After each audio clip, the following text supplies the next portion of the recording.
अब मुझे लगता है कि इतनी गरीबी में जी मेरे माँ बाप ने हमको कैसे पाला होगा, बिल्कुल सही कहा। क्योंकि छोटी सी तो खेती थी। तो शुरुआती शिक्षा कैसे थी आपकी? प्रारंभिक शिक्षा मेरी, जी जिसको मिडिल तक शिक्षा कह सकते हैं, जी वो गांव में हुई। मैंने कहा ना कि हम बहुत गरीब परिवार से हैं। मिर्ची, बैंगन, काकड़िया, ऐसे कई पैदा होते थे, उसको तोड़ करके फिर हम हमारे सिर पर टोकरी पे रख करके हम गांव में बेचा करते थे। फिर मेरे पिताजी ने एक छोटी सी किराने की दुकान भी लगा के रखी थी घर पे, उस पर भी बैठ जाया करते थे हम लोग। माननीय बचन लाल जी शर्मा हमारे मित्र हैं, क्योंकि हम साथ साथ प्रदेश महामंत्री भी रहे, साथ साथ उन्होंने पार्टी का काम भी किया। लेकिन ऐसे जैसे कोई लंगोटे यार होते हैं वैसे यादगारें नहीं। भैरव सिंह जी मेरे को नहीं चाहते थे सच में, जब तक मुझे टिकट नहीं मिला था। जी मेरे बारे में कई सारी भ्रांतियां उनके मन में डाली। अच्छा देखो, वसुंधरा जी का बहुत प्रिय मंत्री रहा हूँ जी, MLA भी रहा हूँ, जो हमारे यहाँ से कई बार MP भी रही, फिर केंद्र में मंत्री भी रही, फिर मुख्यमंत्री बनी। जी पता नहीं एक दौर क्यों आया, क्यों नाराजगी उनकी रही। जी राष्ट्रीय स्वयं संघ ने एक जिम्मा दिया कि भाई तुम बजरंग दल का काम देखो, तो मैं बजरंग दल का काम देखने लग गया। और मैं राजस्थान में बजरंग दल का बड़ा सदस्य हूँ। और जो बजरंग दल की रचना है राजस्थान में, क्योंकि 84 में बजरंग दल स्टार्ट हुआ था दिल्ली से, तो फिर 86 में यहाँ उनका गठन हुआ, तो मैं पहला कार्यकर्ता हूँ उसका। मोदी जी से मिले हैं? माननीय नरेंद्र जी मोदी जी से मैं राजनीति में नहीं आया तब से मेरा परिचय जी। वो राष्ट्रीय स्वयं संघ के प्रचारक रहे जी, पार्टी के महामंत्री रहे जी, तो जी, माननीय प्रधानमंत्री को व्यक्तिगत रूप से जानते हैं। संघ के साथ साथ कई क्रांतिकारी पिक्चरें भी, क्या आपको कुछ सिनेमा कभी पसंद आया? ऐसा कुछ कि आपने देखा हो? आपके दौर में एक जुनून होता है हर किसी के जीवन में। मेरे को पिक्चर देखने से एलर्जी थी जी। मैं 1978 या 77 में मैंने पिक्चर जाकर देखी होगी पैकेज में जी, या कोई अभी कोई विशेष पिक्चर आती है तो हमारे देशभक्ति की पार्टी की तरफ से भी निर्देश होता है और ये देखना चाहिए, तभी मैं देखता हूँ। अदरवाइज कोई देखना हो तो मैं टीवी पे ही देख लेता हूँ। तो बहुत ज्यादा मेरे को पिक्चर देखने का शौक नहीं रहा। कोई आपके एक मित्र हैं जो आपकी बड़ी चिंता करते हैं? माननीय डोटासरा जी मेरे मित्र हैं, अच्छे मित्र हैं जी। मतलब आप दोनों, ऐसा लगता है कि सर्फ एक्सेल की कंपनी के ब्रांड एम्बेसडर हो और एक दूसरे को आप धोना चाहते हैं। ये उनकी कृपा है।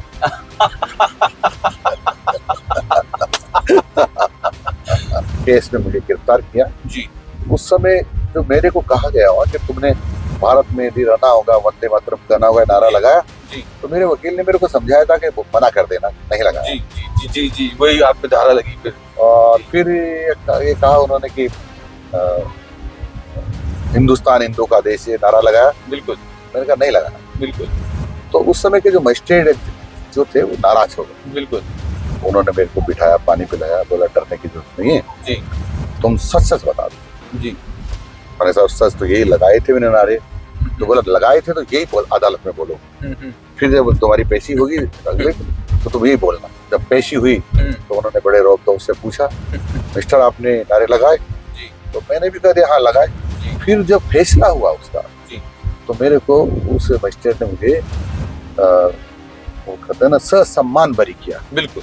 और ये लिखा नहीं, ये है आप पे 13, 14, 15 प्रकरण हुए हैं मगर आप सब जगह से क्लीन चिट हुए हैं। तो आज का सफर माननीय मंत्री जी के घर से शुरू करते हैं हम लोग, और सफर पे जो चर्चाएं होगी उन चर्चाओं की अर्थ निकालना बड़ा मुश्किल है, क्योंकि सफर है और सफर पे जो बात है वो दिल से होती है। सफर अपन ने जीवन भर सफर किया, ट्रेन में किया, हवाई जहाज में किया, मगर जब सफर होता है तो आदमी अपने घर की, अपने काम की, अपने हर चीज की चिंताओं को परे रख के और अच्छी वादियों का और अच्छे मौसम का लुत्फ उठाता है। और आज हम माननीय मंत्री जी के साथ, जी हाँ, मदन जी दिलावर राजस्थान के शिक्षा मंत्री हैं और आज हम उन्हीं के शहर में हैं। अब चर्चा करेंगे इनके यहाँ क्षेत्र के विकास की और इतिहास की, और सबसे पहले चर्चा करेंगे हम साहब के बचपने से और आज तक का जो सफर है कि साहब किस प्रकार की शिक्षा तालीम हासिल करी, कहाँ से हासिल करी, और आज जो मुकाम साहब ने पाया है उसका क्या रहा इससे इतने सालों का, कि क्या तपस्याएं रही, क्या संघर्ष रहे, क्या पारिवारिक अवस्थाएं थी, उन सब की चर्चा करें। तो नमस्कार माननीय मंत्री जी। हाँ नमस्कार सर। आज हम आपके मेहमान हैं हम। धन्यवाद। और आज आप सरकारी साधन को छोड़ के और आज हमारे साधन में यात्रा कर रहे हैं, तो सबसे पहले तो आपको आज कैसा लग रहा है कि एक सरकारी वाहन को छोड़ के एक दूसरे पत्रकार के निजी वाहन में आप सफर कर रहे हैं?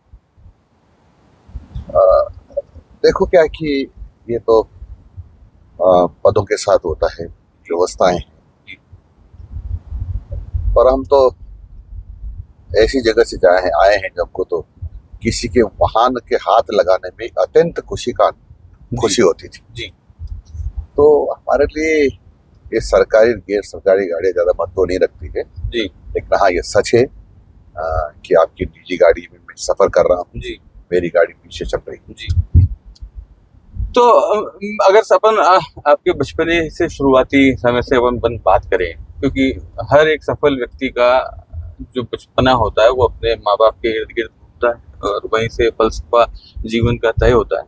तो बचपन कहाँ से शुरू हुआ, मतलब कहाँ से आप का जन्म हुआ और कहाँ से आपका सफर शुरू हुआ? देखो मेरा जन्म 11 मई 1959 को यानी 1959 को जी। तत्कालीन कोटा जिले के जो अटरू तहसील है उसके अरडाना गांव में हुआ है जी। और ये बहुत छोटा सा गांव है जी। परंतु अभी वो जो मेरा गांव है वो 12 जिले में आता है क्योंकि 91 में कोटा के 2 टुकड़े होकर के एक 12 जिला बन गया था जी। उसमें मेरा गांव आता है जी। हम 7 भाई बहन हैं जिसमें से 3 एक्सपायर हो गए हैं जी। अभी वर्तमान में हम 3 भाई हैं 1 बहन है जी। तो इनमें आपका मेरे माता जी पिताजी बहुत ही गरीब परिवार से जी और वो इस दुनिया में नहीं है लेकिन उन्होंने सब भाई बहनों को बहुत गरीबी में पाला जी।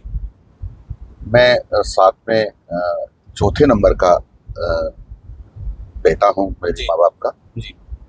मेरे से बड़े 3 भाई थे जी। 1 बहन है जी। तो मैं ये कहूँ कि अब मुझे लगता है कि इतनी गरीबी में मेरे माँ बाप ने हमको कैसे पाला होगा। बिल्कुल सही कहा, क्योंकि छोटी सी तो खेती थी बिल्कुल उसमें काम नहीं चलता तो मजदूरी भी करते थे जी। और हमारा एक क्योंकि मेरी जाति खटीक है जी तो हमारा जो उस समय का लोग जातिगत धंधा करते हैं जी कि ऊल से हम हमारे पिताजी गुग्गी बनाया करते थे। गुग्गी उसको कहते हैं हमारे यहाँ कि बरसात में जब जानवरों को चराने जाते हैं जी जी बहुत बरसात में खड़ा रहना पड़ता है बैठना पड़ता है जी।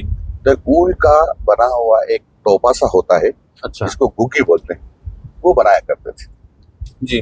और वह एक दिन में एक ही बनती थी उसको बना करके फिर जहाँ भी हाट बाजार लगते थे वहां जाते थे उसको बेचा करते थे उनसे भी कुछ आमदनी होती थी उनसे हमारा खर्चा चलता था कुछ खेती से चलता था कुछ मजदूरी से कुछ ऐसे हमारा खर्चा चलता था।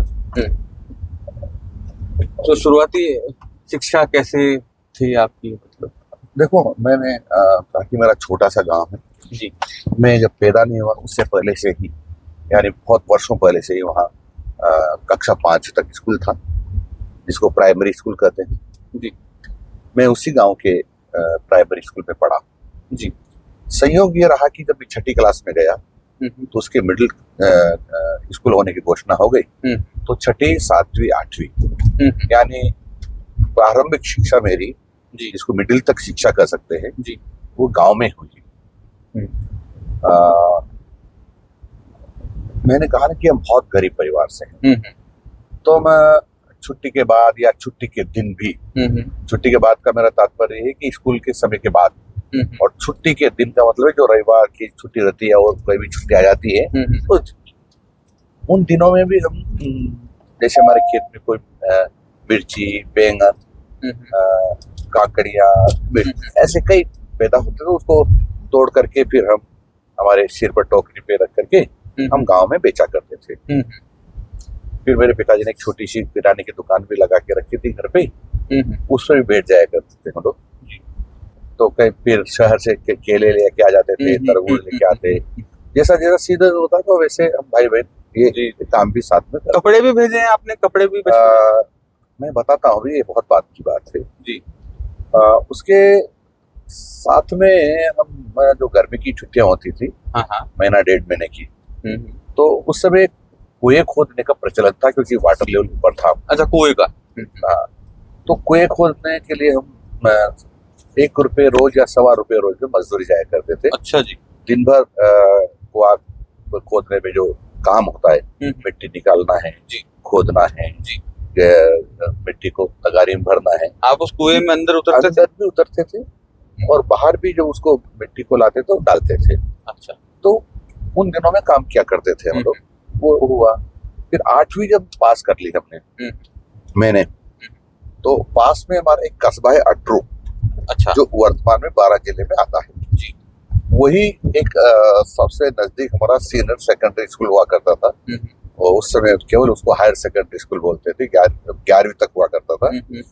अब 12वीं तक को सीनियर हायर सेकेंडरी बोलते हैं, लेकिन वो 11वीं तक ही हुआ करता था उस समय जी। तो हमने 9वीं क्लास में एडमिशन लिया, और उस समय जो सब्जेक्ट लेने का चलन था जी, वो 9वीं क्लास से ही था जी। तो हमारे जो बड़े भाई साहब ताऊ जी के लड़के थे, वो पढ़े लिखे थे जी। उन्होंने हमारी मार्कशीट वगैरह देख के दी, बोला मदन तुम तो गणित लो, यानी मैथमेटिक्स लो। अच्छा, 11th में? नहीं, 9वीं में। अच्छा, उस समय 9वीं से होता था, उस समय 9वीं से होता था। हमने मैथमेटिक्स ले ली और समाज कल्याण के छात्रावास में हमने आवेदन किया, तो वहाँ एडमिशन हो गया। तो छात्रावास में रह करके पढ़े। छात्रावास में हमको भोजन, कपड़े, दैनिक जीवन की जो आवश्यक वस्तुएं होती वो सब निःशुल्क मिलती थी, निवास वगैरह सब। हॉस्टल में रहना हुआ? हॉस्टल में रहा मैं, और मैंने 9वीं 10वीं हॉस्टल में रहकर ही पास की है जी। हॉस्टल में रहा, उस समय ज्वार की रोटी मिला करती थी हमको जी, गेहूं की रोटी नहीं मिला करती, या फिर लाल गेहूं। हाँ, तो रोटी मिला करती थी, उसको हम खाते थे मस्ती से और रहते थे। गुरुजनों के मतलब पसंदीदा छात्र थे या उद्दंडित थे या फिर सिंसियर? आपको क्या है कि उद्दंड तो नहीं था मैं, लेकिन बहुत कोई गुरुजनों का बहुत प्रिय भी नहीं था जी, क्योंकि मैं एवरेज स्टूडेंट था जी, एवरेज स्टूडेंट था पहले, परंतु मेरे से गुरुजी काफी स्नेह रखते थे, और कभी कभी तो गुरुजी ये कहते थे तुम्हारे घर पर पढ़ने आया करो, अच्छा, तो थोड़ा कमजोर हो तो थोड़ा सा कमजोरी निकालेंगे, यानी पढ़ाएंगे। बहुत बढ़िया। तो एक हमारे HM कारा साहब जो गुरुजी थे, अच्छा, आपके गुरुजी, वो गणित के टीचर थे, हैशी मलकारा, वो हमको निःशुल्क मैथमेटिक्स पढ़ाया करते थे। अच्छा, हाँ, वो बहुत अच्छे अध्यापक थे, तो उनकी बड़ी कृपा थी। ऐसे ही एक हमारे धर्म राधा रमन जी गुरुजी थे जो केमिस्ट्री पढ़ाया करते थे। एक सुभाष जी थे, मैथमेटिक्स फिजिक्स पढ़ाया करते थे जी। तो ये समय समय पर हमको सहायता करने के, यानी स्कूल के अलावा भी जी कुछ हमको मार्गदर्शन करते रहते थे। इनकी बड़ी कृपा थी मेरे ऊपर, और धीरे धीरे करके हमने वहां से 11वीं पास की जी। संयोग ये रहा कि जब मैं 7वीं 8वीं पढ़ता था, तब मैं राष्ट्रीय स्वयंसेवक संघ का सदस्य बन गया, यानी राष्ट्रीय स्वयंसेवक संघ का स्वयंसेवक बन गया जी। क्योंकि हमारे यहाँ 12 पास में पढ़ता हमारे थे, वहाँ शाखा लगती थी उस समय। तो हमारे गांव के कुछ लोग, फिर ताऊ जी के एक बड़े लड़के थे चित्रलाल जी आर्य, जो पहले MLA भी रहे एक बार, वो पढ़ा करते थे। एक रामरतन जी सेन हुआ करते थे, वो दोनों अब 12 में स्वयंसेवक बने होंगे जी। तो फिर उन्होंने यहाँ शाखा लगाई, तो यहाँ शाखा जाना चालू कर दिया। ये संघ प्रेम तो अभी हाल में 4-5 दिन पहले, कुछ समय पहले भी देखने को मिला, जब सीकर दौरे पे आपके पुराने साथी आपको मिल गए सरपंच साहब, और हमने सुना कि आप उनके रास्ते में से ही वो मिले और आप उनके घर तक भोजन करने उनके साथ चले गए, मतलब अपनी पुरानी मित्रता आप भूल नहीं पाए संघ के टाइम। हाँ, वो तो असंभव है। जिनसे अच्छा परिचय रहा है जी, उनको कभी जाता हूँ दौरे पर, प्रवास पर, मतलब आप और मिलते दोस्तों तो के दोस्त हैं, मतलब बचपन के दोस्त आज भी आपके लिए बिल्कुल कायम हैं, मतलब मैं दोस्तों को भूला नहीं जी। एक मैं आपको घटना बताता हूँ। मैं मंत्री बना जी। तो मेरे गांव के पास एक गांव है, बगली ना गांव का नाम। तो वहाँ का एक लड़का था जो पढ़ने के बाद कई दिनों सालों तक मेरे को नहीं मिला, कक्षा 1 में पढ़े थे। अच्छा। तो मंत्री बना तो जयपुर पहुंच गया वो, और मेरे जो गेट था उसकी जाली में से देख रहा था मैं। अच्छा, आपको आपका मित्र? हाँ, तो मैंने जाली में से देखा तो एकदम मैंने पहचान लिया, पता नहीं क्या रहा कि मेरे को उसका नाम भी याद रह गया। तो मैंने मुझसे गुस्से कहा, हरिराम तू वहां से क्या देख रहा है, अंदर आ जा यार। तो उसको आश्चर्य हुआ कि अपन तो कक्षा 1 में पढ़े थे, जबकि बार अब मिल रहे हैं अपन, तो आपको याद रह गया? हाँ, याद रह गया, बैठो। तो अच्छा, ये संघ पृष्ठभूमि के साथ साथ नेता बनने का पहला बीज आपके मन में, जहन में कब आया कि मैं नेता बन सकता हूँ, या मुझे हमारे समाज के लिए, देश के लिए, राज्य के लिए? क्या मैं 11वीं जब पास हुआ जी, और वहाँ जैसे मैंने कहा कि मैं मेरे गांव में ही सबसे बन गया था जी, तो अटरू में जब गया तो वहाँ भी शाखा में जाना चालू किया मैंने जी, क्योंकि उसके बाद इमरजेंसी लगी थी, इमरजेंसी के बाद फिर शाखाएं लगी, हमने जाना चालू किया। वहीं से अच्छी तरह से संघ को समझने लगे जी।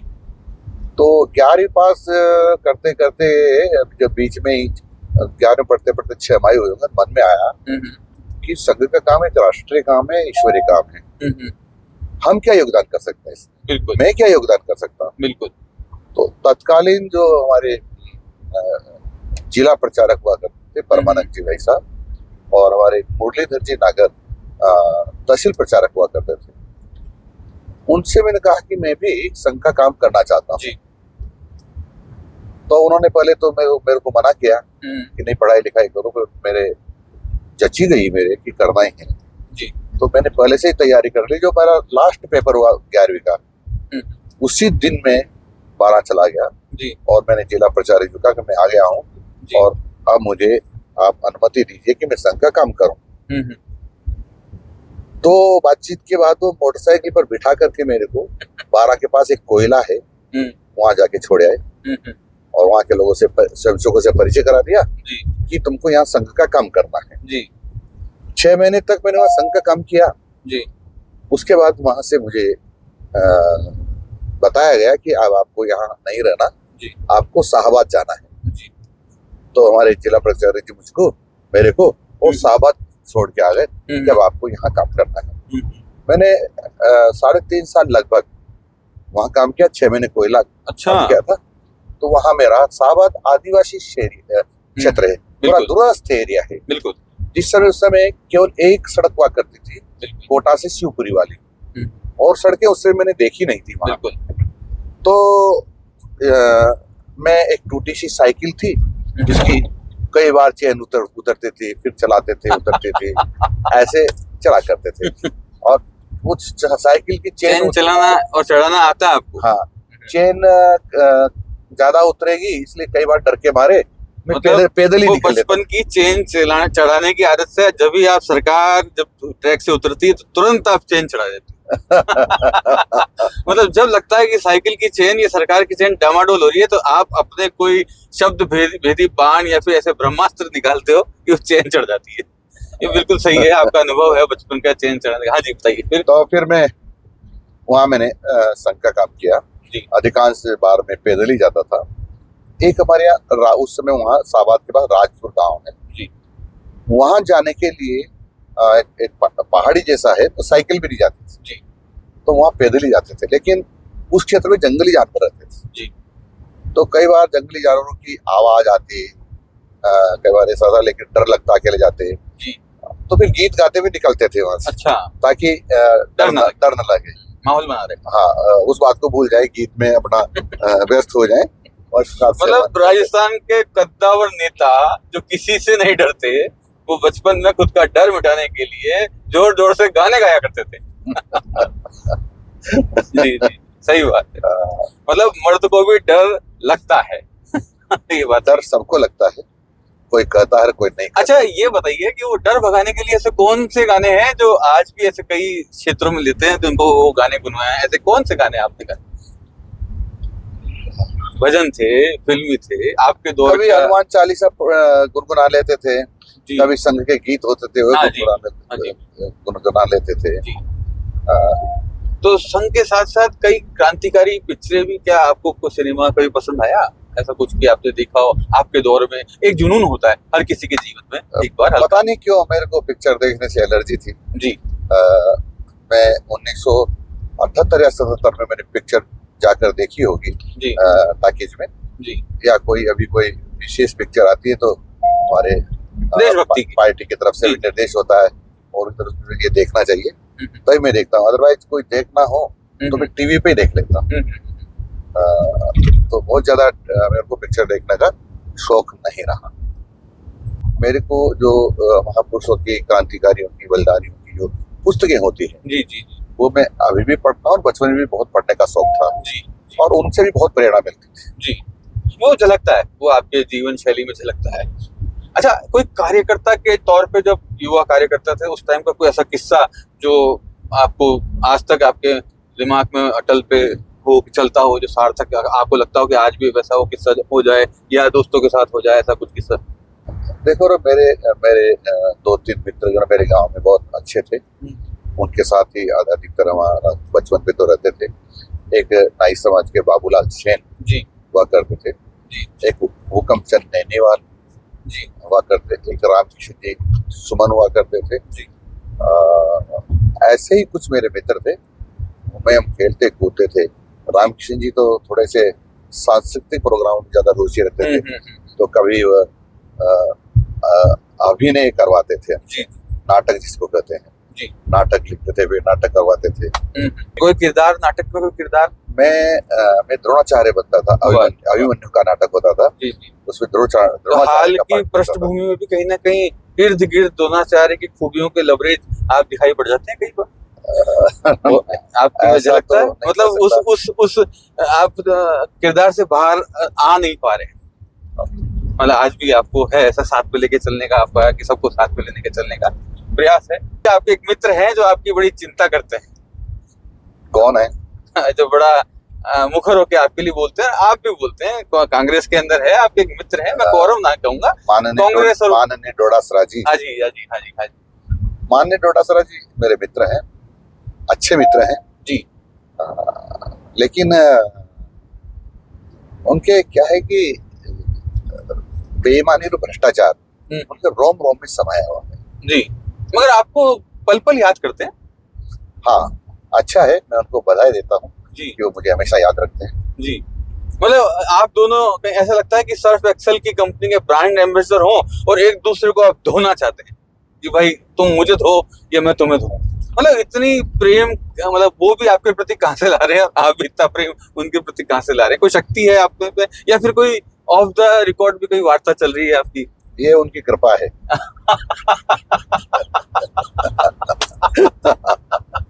बिल्कुल सही कह रहे हैं, ये बात तो सही, कृपा है, दोस्ती है। हाँ, दोस्ती। अच्छा, ये अपने जो एक मुद्दा छोड़ा, अपन राम मंदिर में जो शक्ति है आपकी, राम मंदिर निर्माण, और जब से आप युवा अवस्था से जो शक्ति आपको मिली है, और बखूबी आपका जबरदस्त कार्यकर्ताओं में आपका नाम आज भी लिया जाता है उस समय में, तो क्या था वो जुनून, कहाँ से आया? देखो, मैं जैसे मैंने कहा ना कि बचपन से ही मैं राष्ट्रीय स्वयंसेवक संघ का स्वयंसेवक रहा, तो जो राष्ट्रीय स्वयंसेवक संघ ने संस्कार दिए हैं या जो कई संस्कार पाए हैं, वो संस्कार स्फुटित होते रहते हैं। और उस संस्कारों में यही कि राष्ट्रीयता, देशभक्ति, परोपकार, लोगों के साथ सद्भावना, ये सब है तो है, क्योंकि जब भगवान श्री राम का मंदिर आज के 500 साल पहले बाबर ने तोड़ा था, ऐसा इतिहास कहता। और तभी से हमारे पूर्वज मंदिर को बनाने का निरंतर प्रयास करते रहते थे। मैंने पढ़ा है कि 78 से ज्यादा युद्ध हुए। हाँ जी, बिल्कुल। 3 लाख लोगों ने बलिदान दिया, बिल्कुल। लेकिन भगवान राम का मंदिर नहीं बन पाया। बिल्कुल सही बात। सोचा था उस समय के हमारे लोगों ने कि जब हमारा स्वदेशी सरकार आएगी जी तो मंदिर बनेगा।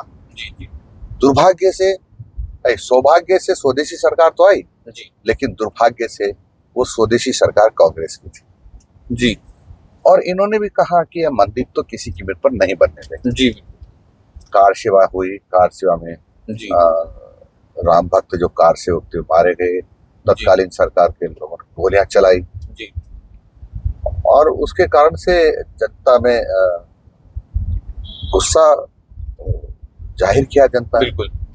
और पूरे देश में विश्व हिंदू परिषद, बजरंग दल, राष्ट्रीय स्वयंसेवक संघ, जितने भी राम भक्त संगठन थे, देशभक्त संगठन थे, उनके मन में भाव पैदा हुआ कि हमको जो गुलामी के चिन्ह है इस देश से मिटाना चाहिए। और फिर भगवान राम तो राष्ट्रीय आराध्य देव है हमारे, बिल्कुल। उनका मंदिर तो उनके जन्म स्थान पर बनना ही चाहिए। बिल्कुल।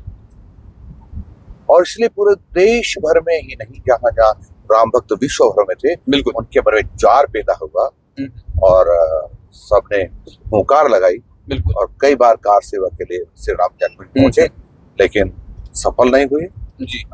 लेकिन 6 दिसंबर को उस दिन सफल हो गए जी। भगवान राम का मंदिर पर जो ढांचा बनाया था तथाकथित जी, वो ध्वस्त किया। बिल्कुल। और एक अस्थायी कपड़ों से बाउंड्री किया हुआ एक वहां पर मंदिर का निर्माण कर दिया, जो बाद में जाकर के अब भव्य मंदिर का निर्माण होकर अभी वहाँ खड़ा हुआ है। पहले चुनाव की तैयारी में क्या ऐसा चमत्कार किया? देखो, मैं आपको बता दूं कि मैं 11वीं पास करके इसमें प्रचार चला गया था, तो 4 साल के बाद मेरे को राष्ट्रीय स्वयंसेवक संघ के वरिष्ठ प्रचारक हुआ करते थे उस समय, अभी भी हैं राजेंद्र जी भाई साहब। उन्होंने मेरे को कहा कि भैया तुम्हारी बचपन में शादी हो गई और तुम्हारे पिताजी और तुम्हारे ससुर जी मेरे पास आए थे और वो कह रहे थे कि जिस लड़की से उसकी शादी उसका क्या होगा, इसलिए मैं आपको निर्देश देता हूँ कि तुम घर वापस लौट जाओ। अब संघ के इतने बड़े प्रचारक कह दे तो हमारी तो मजबूरी है उनके आदेश की पालना करना। हम घर लौट गए। उन्होंने कुछ दिन के बाद मेरे को वापस संघ कार्यालय बुलाया और कहा कि तुम जो 11वीं पास के डॉक्यूमेंट्स लेके आओ। मैं उनके पास पहुंचा, उन्होंने देख कर कहा तुम वापस पढ़ने जा सकते हो, पढ़ना चाहिए। तो मैंने अप्लाई किया इंजीनियरिंग कॉलेज का। सोचा तो पहले सोचा कि वहाँ 5 साल लगते हैं, शायद आर्थिक स्थिति ऐसी नहीं है कि परिवार हमारा 5 साल तक सहयोग कर पाएगा। तो 3 वर्ष डिप्लोमा जो होता है पॉलिटेक्निक, उसमें मैंने एडमिशन लिया। मेरा मेरिट में नाम आ गया और मैंने एडमिशन ले रहे पढ़ाई मैंने चालू कर दी। उस समय भी बहुत सारी परेशानी थी हमारे सामने कि खर्चा कैसे चले। लेकिन मेरी माँ और मेरी पत्नी, क्योंकि मैंने कहा था शादी हो गई थी, और मैं संघ से घर लौटने के बाद हमारा गोना हो गया था। हमारे यहाँ गोना कहते हैं जो शादी के बाद कुछ गैप के बाद पत्नी को लाते हैं, गोना कहलाता है।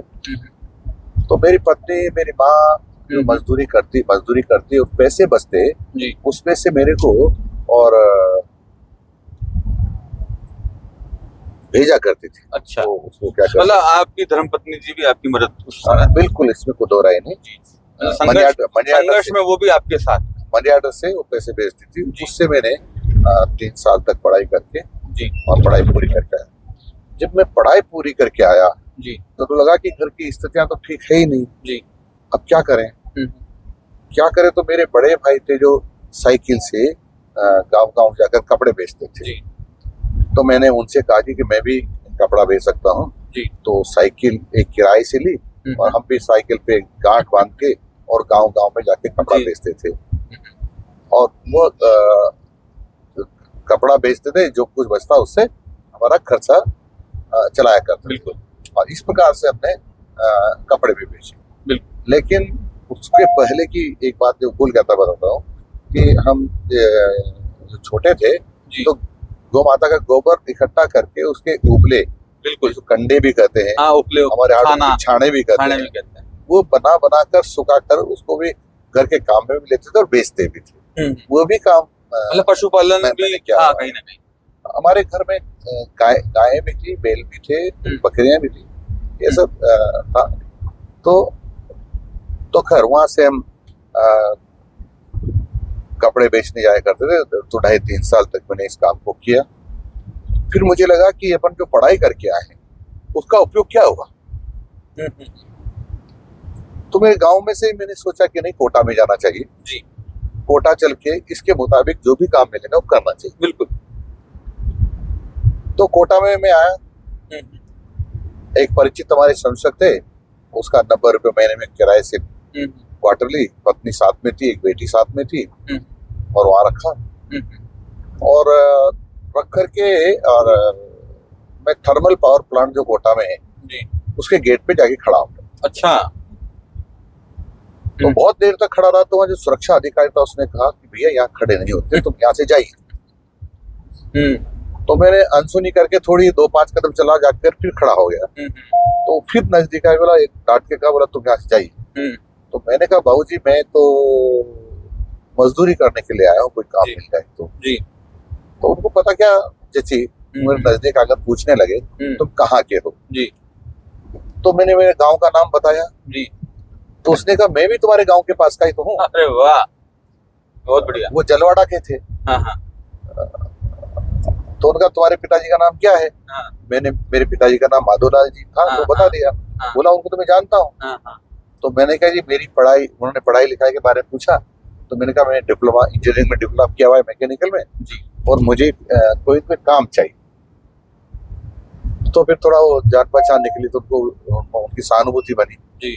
तो एक खालसा कंस्ट्रक्शन कंपनी हुआ करती थी थर्मल में जी, जो इनका काम करती थी। तो उनकी गाड़ी आई, उसमें उनके जो अधिकारी बैठे हुए थे उन्होंने सुरक्षा अधिकारी की गाड़ी रुकवाई और कहा कि लड़का है इसको काम दीजिए। तो उन्होंने ना किया। तो उनका देखो हम तुम्हारा इतना काम करते हैं और तुम्हारी एक भी बात नहीं मानते हो, अच्छा नहीं है ये जी। तो उनका चलो हम शहर होके आते हैं, वापस आते हैं, लड़के को यहीं खड़ा बिठा लो, हम बात करेंगे। उधर से शहर से लौट के आए तो मेरे को गाड़ी में बिठा कर ले गए। अच्छा। और उनकी साइड पे ले जाके उन्होंने मेरे को मेरी पढ़ाई के मुताबिक उन्होंने उनको ड्राइंग दिखाई, मुझे कुछ प्रश्न पूछने तो पूछे। मैंने जो जितना मैं जवाब दे सकता था मैंने जवाब दिया। तो उन्होंने मेरे को कहा कि भाई कब से काम पे आओगे। मैंने मेरे को आज से ये मान लो मेरे को।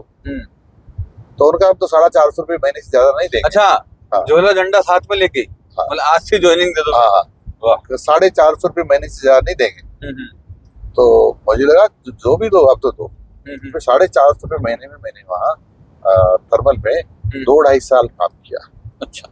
और 450 महीने 450 रुपये महीने में काम किया। ये सच है कि उन्होंने साल 6 महीने बाद मेरी तनख्वाह बढ़ा दी, 750 कर दी, 800 कर दी, 1000 तक। ये अपन किस सन की बात कर रहे हैं अपन? मैं सन की बात कर रहा हूँ 86 से लेकर के 86, 87, 88। मतलब पहली तनख्वाह 450 रुपए रही आप?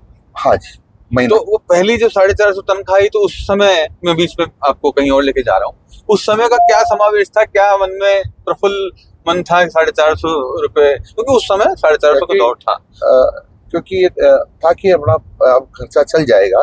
मन में एक खुशी थी कि कोटा में आए हैं। सबसे पहले तो किसका याद आया, माता का या पिताजी का, कि या इसमें से कुछ, या फिर धर्मपत्नी जी का? बचा कर तो देने की स्थिति 450 रुपये में से नहीं थी जी, इसलिए क्योंकि पत्नी बच्चे साथ ही थे जी, तो वो खर्चा वाला निकल जा रहा था। बस सुखी सुखी हम, आप ताजुब समझोगे, हम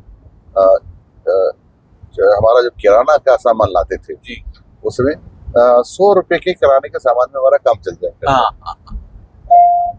तो वहां से चल करके वहां काम किया मस्ती से। फिर कुछ दिनों बाद जचा नहीं मेरे वो काम, तो मैंने उस काम को छोड़ दिया। छोड़ने का कारण भी था कि हमारा जो कंपनी थी, उस कंपनी के जो अधिकारी थे वो हर महीना लेबर ऑफिसर आता था और उसको मोटी रकम दे करके और भेज देते थे ताकि वो लेबर के बारे में कोई जानकारी ना करे। अच्छा। मजदूरों के हितार्थ श्रम कल्याण अधिकारी होते हैं, उनकी ड्यूटी होती है वो मजदूरों से बातचीत करें, उनकी कोई दुख सुख की बात करें, कोई उनको प्रॉपर वेतन मिल रहा है कि नहीं मिल रहा, क्या परेशानी है, लेकिन ऐसा होता नहीं था जी। और वो लेकर के चला जाता था। मैं देखता था, मुझे रहा नहीं गया। अच्छा। हाँ। मतलब लीडरपन जो था वो यहाँ पे था थोड़ा बहुत। अच्छा, ये जो कर्मचारी यूनियन और ऐसा कुछ मैं पूरी बात आपको बताता हूँ जी। तो जब वो हमारे अधिकारियों से लेकर के पैसा निकल रहा था, श्रम अधिकारी जी, तो मेरा भी एक चेम्बर था वहाँ जी। अच्छा। उसके पास नजदीक, तो मैंने उसको बुलाया लेबर ऑफिसर को और कहा कि यहाँ आइए। तो उन्होंने मेरे को डांटा जी। बोला आई एम लेबर ऑफिसर जी। अंग्रेजी बोला। मैं हाँ इसीलिए आपको बुला रहा हूँ, आप आई। तो वो आए तो मैंने आते ही मैंने वो गेट की अंदर से चिटिंग ने लगा दी। होता ना दरवाजा बंद करते हैं तो लगा दिया। मैंने कहा तुम जो पैसे लेके आए हो ना, तुम मजदूरों के हित के लिए काम करते हो, क्या करते हो जी। तो थोड़ा पहले तो रोब झाड़ने लगा। फिर मैंने कहा इस खंबे के लटका दो, इस पंखे के लटका दूंगा मैं तुमको। तुम समझते क्या हो, मैंने कहा। अच्छा, मतलब एक संघ पृष्ठभूमि से आने तो, वाला युवा और जो जिसको केवल संघ केवल मतलब व्यवहार कुशल होना सिखा रहा है, वो आज एक यूनियन का नेता होने के बाद मतलब उग्र भी होना जानता है। मतलब मैं यूनियन का नेता नहीं था, लेकिन मुझे अच्छा नहीं लगा, हालात ने बना दिया, अच्छा नहीं लगा जी। तो उसको नहीं लगा। उधर से मेरे अधिकारियों ने मेरा किवाड़ बजाना चालू किया, खोलो खोलो खोलो खोलो। मैंने कहा नहीं खोलो जी। उसको डराया धमकाया मैंने। फिर लास्ट में मैंने उसको गेट खोलने के पहले उसकी जेब में से पैसे निकाले, 10,000 रुपए निकले और मैंने मजदूरों का ये तुम्हारा पैसा लो। फिर मुझे लगा कि ये मेरे को नौकरी से निकाल ही देंगे, तो मैं वहीं बैठ कर मैंने मेरा रिजाइन लिखा और रिजाइन लिख करके मैं आ गया। अच्छा। कि तुम्हारे यहाँ नौकरी नहीं करनी मुझे, एक यहाँ बेईमानी करती। लेकिन जो उसका मालिक था जी, जो पंजाब रहते थे, अच्छा, सोहन सिंह जी नाम था, सिख थे वो। तो कुछ वो साल 6 महीने में अपनी कंपनी को देखने आया करते थे, तो आए जी। तो उन्होंने कहा एक लड़का है वहाँ, वो कहाँ है यार, ऐसे क्योंकि बैठ के सबसे बातचीत करते थे कुछ। तो मैंने दिखाई तो कहाँ लड़का, बोला सा वो तो नौकरी छोड़ गया। अच्छा। पता नहीं किसी ने उनको वास्तविकता बता दी, साहब नौकरी क्यों छोड़ी, बता दिया कि तुमको ध्यान था। तो उनका ने उस लड़के को बुलाई वापस। तो किसी की तो हिम्मत नहीं है मेरे आने की जी, लेकिन वो स्वयं ही मेरे घर आ गए। अच्छा। जो उस कंपनी के मालिक थे सोहन सिंह घर आ गए। उन्होंने कहा भाई क्या बात है, तुमने हमारे यहाँ काम क्यों छोड़ दिया, कोई दूसरी काम मिल गया क्या? जी। नहीं सर मेरे को काम नहीं मिला है। बोला तुम हमारे काम करो। सर मैं काम नहीं कर सकता हूँ। नहीं काम करना पड़ेगा, मैं आपको कहता हूँ। मैंने साहब मैं देखूंगा, क्योंकि इतने बड़े आदमी थे तो सीधा मना करना ठीक नहीं था, तो मैंने कहा देखूंगा। लेकिन मैं गया तो उन्होंने 6 महीने तक घर बैठे बैठे मेरा वेतन भिजवाया। अच्छा, वाह। हाँ, पर मैं गया नहीं। फिर मैंने उसे एक सिंगल फेस की आटा चक्की लगाई। अच्छा, वो जो पूंजी जमा हुई, थोड़ा बहुत पैसा बचा, कुछ उधार ले लिया, ऐसे सिंगल फेस की आटा चक्की लगाई। उससे मेरी पत्नी आटा पीसती थी और उससे थोड़ा बहुत पैसा था, उससे हमारा गुजारा चलाने लगा। उसी पीरियड में मुझे राष्ट्रीय स्वयंसेवक संघ ने एक जिम्मा दिया कि भाई तुम बजरंग दल का काम देखोगे। बजरंग दल तो मैं बजरंग दल का काम देखने लग गया और मैं राजस्थान में बजरंग दल का पहला सदस्य हूँ। और जो बजरंग दल की रचना है राजस्थान में, क्योंकि 84 में बजरंग दल स्टार्ट हुआ था दिल्ली से, तो फिर 86 में यहाँ उनका गठन हुआ, तो मैं पहला कार्यकर्ता हूँ उसका।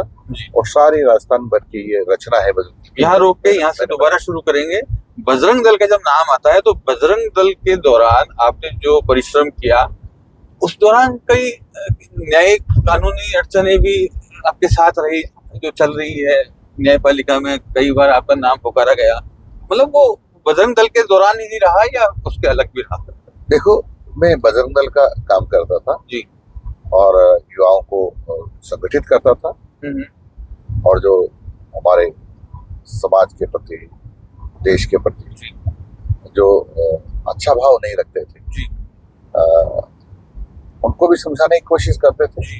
मगर ये समझाइश और नाराजगी के दौर से न्यायपालिका में हमारा नाम पुकारा जाए, वो कहाँ तक? न्यायपालिका के भी क्या होता है कि जो अन्याय सहन नहीं करता है ना जी उसके साथ कई बार झगड़े जाते हैं। जी झगड़े होते हैं तो फिर पुलिस रिपोर्ट दर्ज करती है। जी पुलिस रिपोर्ट दर्ज करके फिर सरकार के दबाव में जी कैसे भी करके उसको चालान पेश करती है और उसके माध्यम से अदालत तक चला जाता है। जी जी जी। तो 13, 14, 15 केस हो जाना, तो ये उसी दौरान हुआ? लेकिन मैं आप आश्चर्य करोगे, जी। एक ऐसा प्रकरण मेरे सामने आया कि एक केस में मुझे गिरफ्तार किया जी और चालान पेश हुआ। जी चालान पेश होने के बाद जब पेशियां पढ़ने लगी जी तो एक जो जज था, मजिस्ट्रेट जो था, जी उसका नाम था दंगा कोर्ट उस समय। बिल्कुल। उस समय जो मेरे को कहा गया हुआ कि तुमने भारत में यदि रहना होगा, वंदे मातरम करना होगा, नारा लगाया, जी तो मेरे वकील ने मेरे को समझाया था कि मना कर देना, नहीं लगाया। जी जी जी जी जी, वही आप पे धारा लगी फिर। और फिर ये कहा उन्होंने कि हिंदुस्तान हिंदू का देश, ये नारा लगाया। बिल्कुल मैंने कहा नहीं लगाया। बिल्कुल तो उस समय के जो मजिस्ट्रेट जो थे वो नाराज हो गए। बिल्कुल नाराज हो गए तो नाराज होकर अपने चैम्बर में चले गए। जी चैम्बर में जाने के बाद उन्होंने मेरे को बुलाया किसी उनके चपरासी से। जी बोला तूने मना किया वहाँ? मैंने हाँ साहब। बोला क्या हो जाता यदि हाँ कर देते तो? जी। अब मैं तो डर गया, क्योंकि अदालत का बड़ा मालिक होता है, तो डर जी गया। बिल्कुल। तो उन्होंने मेरे को बिठाया, पानी पिलाया, बोला डरने की जरूरत नहीं है, जी तुम सच सच बता दो। जी मैंने साहब सच तो यही लगाए थे मैंने नारे। तो बोला लगाए थे तो यही बोल, अदालत में बोलो, फिर जब तुम्हारी पेशी होगी अगले तो तुम यही बोलना। जी यही बोल दूंगा। फिर उनका तुम्हारे वकील को बुला, तुम्हारे वकील को बुलाया, तो उन्होंने कहा कि नहीं, तुम इसी तैयारी से आओ कि इन्होंने नारे लगाए। तो मन में एक बार तो डर बैठा कि अरे ऐसा करके सजा नहीं ठोक दे। खैर जो भी है, पर हमने जब पेशी हुई तो उन्होंने बड़े रौब तो उससे पूछा, मिस्टर आपने नारे लगाए? जी। तो मैंने भी कह दिया हाँ लगाए। जी। क्यों लगाए? तो मैंने कहा साहब इसमें कौन सा अपराध हो गया, लगा दिया। जी। फिर हमारे वकील ने बहस की, एक दो तारीख के बाद बहस का नंबर बहस की। जी जी जी। तो उसमें पॉजिटिव सकारात्मक बहस की कि ये नारे लगाना कोई अपराध नहीं है। बिल्कुल। फिर जब फैसला हुआ उसका, जी। तो मेरे को उस मजिस्ट्रेट ने मुझे वो कहते हैं ना ससम्मान बरी किया। बिल्कुल। और ये लिखा नहीं, ये है आप पे 13, 14, 15 प्रकरण हुए हैं, मगर आप सब जगह से क्लीन चिट हुए हैं। मैं अधिकांश केसों में मेरे केस में कोर्ट अदालत ने बरी किया है मेरे को। जी जी। और फिर मैं एमएलए बनने के बाद जो केस बचे थे उसमें से कुछ सरकार ने वापस भी लिए। तो वो जो एंग्री, देखिए न्यायपालिका में जा रहे हैं तो मतलब कुछ न कुछ आपके द्वारा हो रहा है, जोश दिखाया जा रहा है। एक एंग्री यंग मैन की भूमिका में आप थे, मगर वो एंग्री यंग मैन से और आज जो विषाद जो चाणक्य की तरह आप बिछा रहे हैं, तो वो एंग्री यंग मैन का तो नौसखियापन तो बहुत पीछे चला गया। तो ये इतना परिवर्तन कैसे आया? मतलब हैरत इस बात की है, एक युवा जो इतना एंग्री, गुस्से में हो, लबरेज हो और अपनी अलग अलग सेनाएं चला रहा हो, और वो आज विषाद लगा रहा है, विषाद बिछा रहा है, 6 बार जीत रहा है, 3 बार मंत्री बन रहा है, तीन मुख्यमंत्रियों के साथ काम कर रहा है, भैरव सिंह जी के साथ आपने काम किया, तो ये सब क्या था? और दूसरा, भैरव सिंह जी के साथ आपने काम किया तो एक बात, आप प्रत्यक्षदर्शी हैं, उनके साथ काम करा, तो वो भी कुछ साझा करें हमारे साथ कि वो भी क्या दौर था? देखो क्या था कि मैं जब एमएलए बना, बनते मुझे सब लोगों को खुशी होती है, लेकिन मुझे बहुत बड़ा दुख हुआ। अब डर ये लगने लगा कि विधानसभा में जाएंगे तो वहाँ क्या करेंगे? वहाँ तो बड़े बड़े विद्वान लोग होते हैं, अब तो गांव के आदमी कैसे होगा? बड़ा मुश्किल 2 दिन तक बीत गए। फिर हेमराज जी मीणा मेरे मित्र भी हैं पर मेरे से बड़े हैं, वो भी एमएलए बने थे। मैंने उनको परेशानी बताई, मेरे को तो 2 दिन से नींद नहीं आ रही है, वहाँ क्या करूंगा?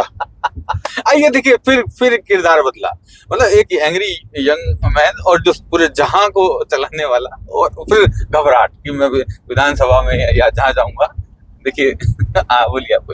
तो उन्होंने कहा नहीं, आप चिंता करने की जरूरत नहीं, मेरे साथ चलना। जी ठीक है। मैं विधानसभा में गया, विधानसभा में बैठा, 1 महीने तक मैं कुछ नहीं बोला। अच्छा। मन में ये भाव था कि समझे क्या होता है यहाँ, जी जी जी जी तो नहीं बोला। जी तो तत्कालीन मुख्यमंत्री थे माननीय भैरव सिंह जी शेखावत, जी वो नाराज हो गए हम्म, और एक दिन मेरे को बुलाया। जी मैं गया डरता डरता, जी तो उन्होंने कहा तुम गूंगे गूंगे हो क्या? मैं, नहीं साहब। तो फिर बोलते क्यों नहीं हो? जी ठीक सा बोलना चालू करे।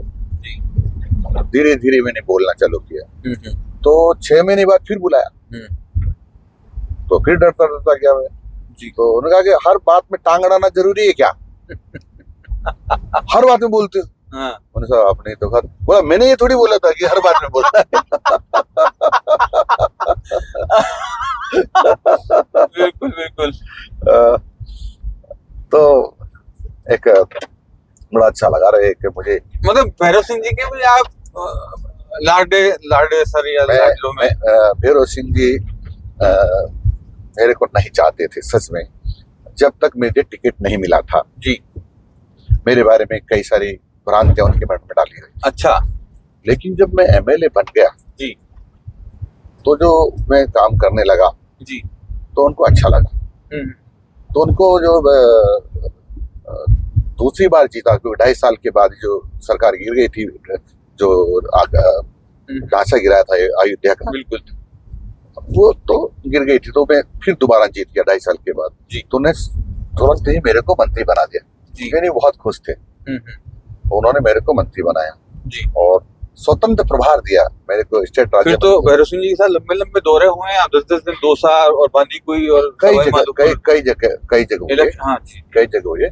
और उनकी बड़ी कृपा थी जी मुझे। मैं जीवन भर उनकी एक बात को नहीं भूलूंगा मैं, क्योंकि जो उपराष्ट्रपति बनकर वो आए थे जी तो कुछ लोग हम बैठे हुए थे, जी मंत्रीगण। जी जी तो उन्होंने,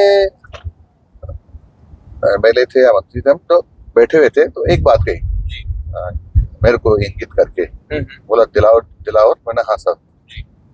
तू जैसा है वैसा ही रहना, जैसा तेरा बोलचाल है, चाल चलन है, व्यवहार है, बना हुआ है, जी तब्दीली कभी मत कर, बनावटीपन मत लाना, बिल्कुल। तुम बहुत आगे बढ़ोगे। अच्छा। मैं तो ये तो नहीं कह सकता कि तुम हारोगे जीतोगे, जी जी जीत हार तो चलती भी रहती है, जी मेरे साथ भी हुई हार तो। जी लेकिन मैं आज कह रहा हूँ कि जी। बनावटीपन मत लाना। आज भी उनकी बातें मेरे याद आती है। कानों में गूंजती है, बिल्कुल। आज भी गूंजती है। और मैं कोशिश करता हूँ कि मेरे जीवन में बनावटीपन ना आए, जी और जैसा नेचर ने मुझे जी दिया है, है वैसा ही मुझे लगता है, मुझे लगता है। फिर अगर भैरव सिंह जी की यादों से अगर बाहर निकले तो फिर दूसरे मुख्यमंत्री, तीसरे मुख्यमंत्री के साथ काम कर रहे हैं, इनसे पहले वसुंधरा जी के साथ भी आपने काम किया है, वो क्या दौर था, मतलब क्या अनुभव था आपका? देखो, वसुंधरा जी का मैं बहुत प्रिय मंत्री रहा हूँ जी। एमएलए भी रहा हूँ, क्योंकि हमारे यहाँ से कई बार एमपी भी रही, फिर केंद्र में मंत्री भी रही, फिर मुख्यमंत्री भी बनी जी। पता नहीं एक दौर क्यों आया, क्यों नाराजी उनकी रही जी। और नाराजी रहने के कारण से कटुता आई रही, थोड़ी बहुत आई। उसकी चर्चा करना यार ठीक नहीं है। बिल्कुल सही बात। जो भी रहा, लेकिन उनका स्नेह मेरे पर बहुत था। जी। और हालिया अवस्था में अगर हम भजनलाल माननीय भजनलाल जी शर्मा हमारे मित्रवत रहे हैं जी, क्योंकि हम साथ साथ प्रदेश महामंत्री भी रहे जी, साथ साथ उन्होंने पार्टी का काम भी किया है। हम माननीय भजनलाल जी शर्मा जी को यहीं तक की यादों के साथ रखते हैं कि एक मित्र की यादें, तो उनका और आपका कोई ऐसा कोई किस्सा हो जो बड़ा ही या तो मार्मिक हो या बड़ा खुशी से लबरेज हो, क्योंकि मित्र की उपाधि दी है आपने तो। मित्र हैं क्योंकि पार्टी का साथ साथ काम करते थे जी, तो मित्रवत रहते थे जी, और क्योंकि जब पार्टी के पदाधिकारी होते हैं जी, तो पार्टी की सीमाओं में और पार्टी के दिशा निर्देशन में, मर्यादाओं में तो काम करना ही पड़ता है। जी, जी, जी। लेकिन ऐसे जैसे कोई लंगोटे यार होते हैं वैसे यादगारें नहीं। फिर भी कोई यात्रा, कोई पार्टी की यात्रा जहाँ नहीं, पार्टी में साथ साथ काम किया ना हमने। जी, जी, लेकिन ऐसा कोई अविस्मरणीय कोई क्षण हो ऐसा मैं कुछ नहीं कर सकता। जी, जी, जी। फिर भी एक मुख्यमंत्री के तौर पे कैसे आंकते हैं? हमारे मुख्यमंत्री बहुत ही अच्छे हैं, सरल हैं जी, और बहुत अच्छा काम कर रहे हैं जी, और हम उनके नेतृत्व में काम कर रहे हैं। लोग कई बार कुछ लोगों ने कहा कि पहली बार एमएलए बने हैं, शायद ये सरकार नहीं संभाल पाएंगे, सरकार नहीं चला पाएंगे। लेकिन वो सारी बातें पुराने जमाने की हो गई अब, यानी गलत साबित हुई और वह सफलतापूर्वक राजस्थान सरकार चला रहे हैं। तो अब ये अगर सरकार चल रही है, सरकार बन चुकी है, सरकार बहुत बढ़िया चल रही है, सरकार के जबरदस्त नेताओं में आपका शुमार है, आप सरकार को हर आंखे पे, हर नाके पे, हर चौराहे पे, हर मोड़ पे मजबूती दे रहे हैं, मगर ये कहीं ना कहीं शुरुआती दौर पर करें तो एक शब्द बड़ा बार बार चलता था कि पर्ची की सरकार है, तो वो कहाँ, क्या आपको क्या लगता है, मतलब इस चीज को कैसे समझना?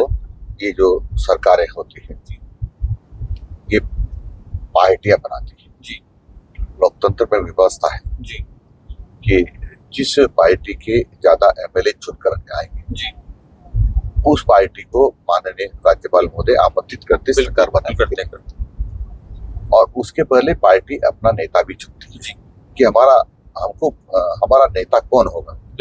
यानी सबके बीच में हमारा नेता चुना और केंद्र से जो हमारे पर्यवेक्षक आए, क्योंकि पार्टी विचार विमर्श तो करती है, बिल्कुल करती है। ये सच है कि एमएलए की सहमति होना चाहिए, लेकिन पार्टी नेतृत्व भी निर्णय करता है और फिर आपस में माननीय सदस्यों से भी चर्चा करता है और उसके आधार पर फिर वह घोषणा करते हैं। जो पर्यवेक्षक आते हैं तो हमारे जो राष्ट्रीय अध्यक्ष होते हैं और जो प्रधानमंत्री जी हैं इन सबसे विचार विमर्श करके आते ही होंगे और फिर यहाँ माननीय विधायकों से चर्चा की होगी, उसके निष्कर्ष के आधार पर उन्होंने ये फैसला किया है। और वो पर्ची का क्या है, वो तो घोषणा करनी थी, इसलिए उन्होंने जो नाम तय किया था वो नाम की घोषणा कराई और केवल इसको पर्ची करना ठीक नहीं है, ये पार्टी का निर्णय था। बिल्कुल। मोदी जी से मिले हैं? माननीय नरेंद्र जी मोदी जी से मैं राजनीति में नहीं आया तब से मेरा परिचय जी। वो राष्ट्रीय स्वयंसेवक संघ के प्रचारक रहे जी, पार्टी के महामंत्री रहे जी। तो जब मैं प्रचारक रहा तब भी वो प्रचारक थे, तो कई बार मीटिंगों में, बैठकों में संख्या मिला करते थे और उसके बाद भी मुख्यमंत्री जब गुजरात के थे जी, तो मैं उनके कई कार्यक्रमों में जाया करता था जी। माननीय प्रधानमंत्री जी मेरे को व्यक्तिगत रूप से जानते हैं जी। मतलब मुलाकातों का जो है दस्तूर मुख्यमंत्री बनने से पहले से मिलता रहा। अब क्या, अब प्रधानमंत्री बनने की बात की कोई मुलाकात? बनने के बाद कई बार मिलना होता है, कार्यक्रम में आते हैं तो आराम भी होती है, कई जगह पर मिलना हुआ है, बातचीत भी होती है जी। मतलब आप उनके लिए क्या कहना चाहेंगे, दो शब्द में कहें? देखो, हमारे श्रेष्ठ प्रधानमंत्री हैं जी, श्रेष्ठ प्रधानमंत्री जी। और मुझे याद आता है कि जब एक बार मेरे को टिकट नहीं मिला था जी, तो मैं छुपाऊं कि मैं नाराज नहीं था, ये तो गलत होगा, लेकिन मेरी कोई नाराजगी तो थी ही कष्ट तो होता ही है, कोई टिकट नहीं मिलता है तो मेरी नाराजगी थी जी। और वो नाराजगी दूर हुई? माने जो उस समय वो पार्टी के संचालन समिति के राष्ट्रीय संयोजक बनाए गए थे जी, तो उनको उनका कोटा आना हुआ था जी, एक कार्यक्रम में जो चुनाव हो रहे थे उस समय आना हुआ था जी। तो आना हुआ तो उनको याद था कि मेरे को टिकट नहीं मिला है, तो मैंने उनको पीए को फोन करके कहा कि मैं मिलना चाहता हूँ माननीय मोदी से, यहाँ पधारे हैं तुम जी। तो उनके पीए ने उनको सूचना दी तो उन्होंने तुरंत ही कहा कि उनको बुलाओ, तो मेरे को वापस फोन लौट के गया कि आपको माननीय मोदी ने बुलाया है जी, यहाँ DCM circuit house guest house रुके थे कोटा, अच्छा कोटा, तो मेरे को बुलाया, बुला करके मेरे से पूछा, मुझे पता चला है कि आपको टिकट नहीं मिला। हाँ साहब, मैंने नहीं मिला जी। तो मैंने कहा साहब मैंने क्या अपराध किया, मैं तो पार्टी का काम कर ही रहा था और मैं 4 बार एमएलए रहा हूँ, 2 बार मंत्री रहा हूँ, पर मेरा ऐसा अच्छा नहीं हुआ। तो उनका चिंता करने की जरूरत नहीं है, चिंता करने की जरूरत नहीं है जी। पार्टी में कभी कभी ऐसा हो जाता है जी जी जी। मेरे साथ भी हुआ कि मुझे कुछ दिन गुजरात में नहीं जाने दिया गया लेकिन इससे ज्यादा टेंशन नहीं पालना चाहिए, पार्टी की व्यवस्थाएं होती हैं। जी। लेकिन अच्छे दिन आते रहते हैं और तुम निश्चित तो काम करो, पार्टी का काम करना है और अभी जो जिसको भी टिकट मिला है उसके चुनाव प्रचार में जाओ। तो मैं उन्होंने जो निर्देश दिए तो 2-4 दिन बाद में चुनाव प्रचार में भी गया और उन्होंने ये कहा कि समय परिवर्तनशील है दिलावर, मेरा हौसला अफजाई की समय परिवर्तनशील है। तो मुझे वो बातें याद रही।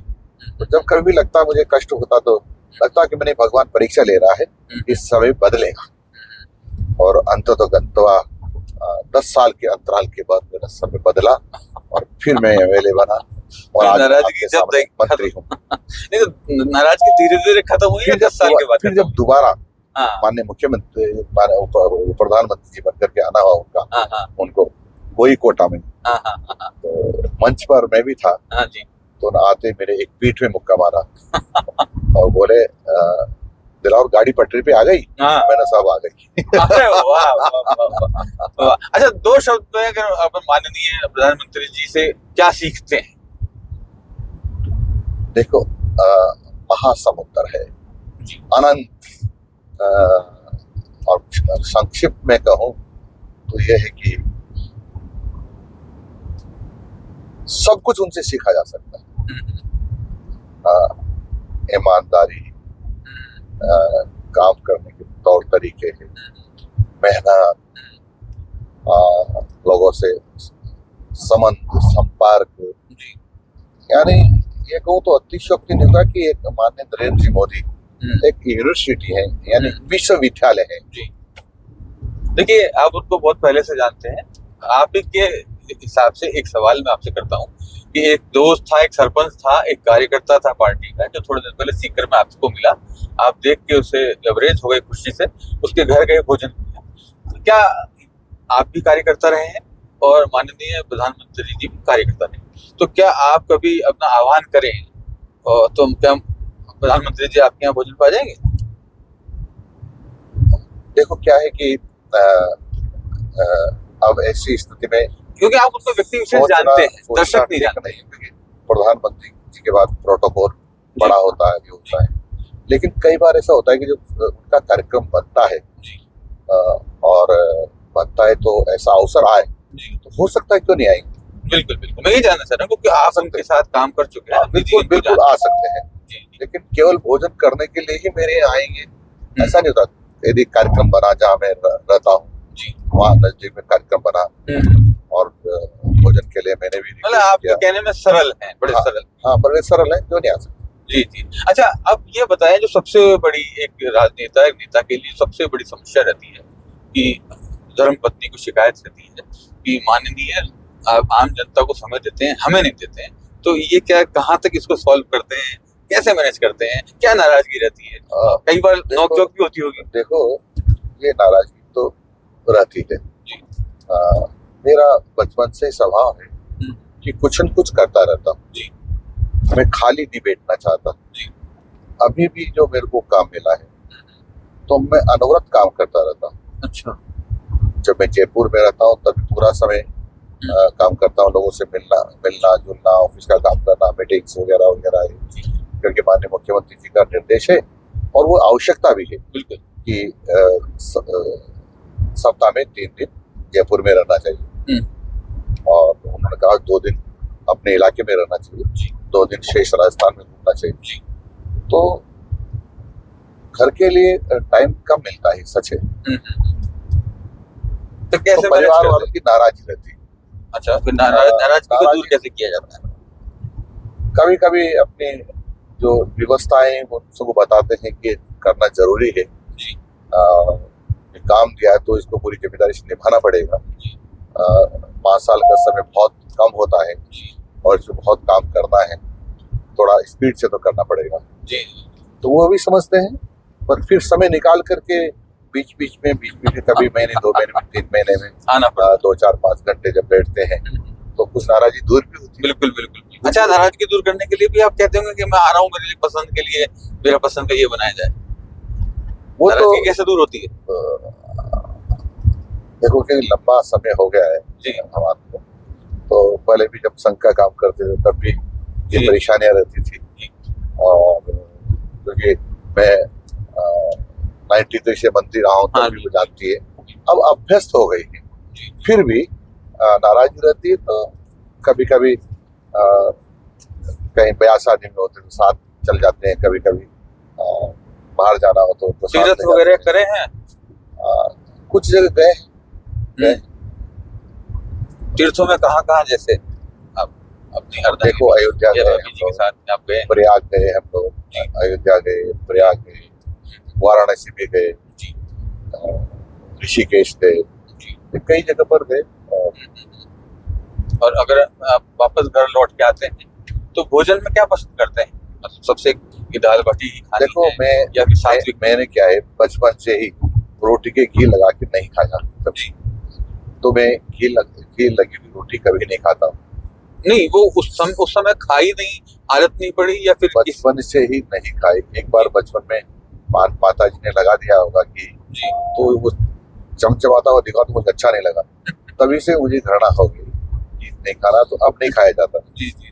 इसको मार्मिक उससे लें कि वही अर्थव्यवस्थाएं कुछ इस प्रकार की थी। क्योंकि क्या है था कि घी तो देखो हमारे क्या है, मैंने पहले ही कहा कि हमारी गाय भी थी जी। बकरियां भी थी, तो उनका घी होता था, बहुत पर्याप्त तो नहीं होता था, लेकिन कभी कभी हम घर वाले लगा लेते थे। तो ऐसा तो नहीं था कि कभी घर में घी नहीं होता था, लेकिन घी होता था।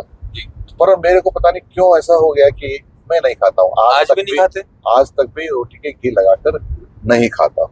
मगर अपन जैसे राजस्थान के हैं, अपन दाल बाटी चूरमे का शौक रखते हैं, तो मैंने ये कि रोटी के लगा के नहीं खाता हूँ, और मैं खा लेता हूँ। जी जी।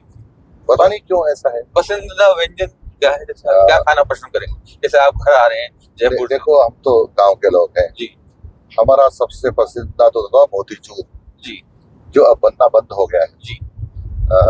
इतने लंबे लंबे जैसे हमारे नुक्ती होती है ना, जिसको नुक्ती कहते हैं हम जी लोग, जी जी, बूंदी जिसे बिल्कुल कहते हैं, बिल्कुल बिल्कुल वो गोल गोल पहले थोड़े लंबे बना करते थे जी।